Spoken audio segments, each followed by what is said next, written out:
Ka Sorkar Meghalaya kala Kyntait ya ka Jingkentu ban pelong da ka Jingtohkit Halor ka Jingshah Kynnoh persya ya ka University of Science and Technology lani Ustm hadian ka Jingshah Kemno jong Chancellor u Mehbubul Haq daki pulit ke Assam. Komban syukudo la kem yu hak Halor ka Jingkenno bodon keti ban aila le tu ya ka examen kelas 12. Menteri Bakmi ia katnat puli puti ke jela u rakam isangma ula pensyai ba ke jela ke klem yo ya kinu ki jing ujor syapang ki kam le tu kene ke university bat nakata kadau om dan kamban pelong ya ki Jingtohkit. Arrest is arrest is nothing to do with the USTM. It has been appeared in the news. It's been for some other reasons, some other issues within Assam. So I don't have any comments and any detail on all the subjects.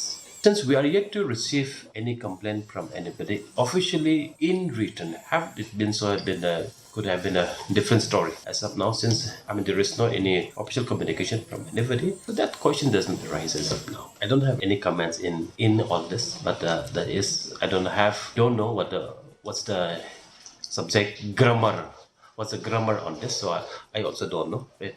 Without reading the proper grammar, I wanted able to comment on this. I need to convince myself the proper grammar of the subject.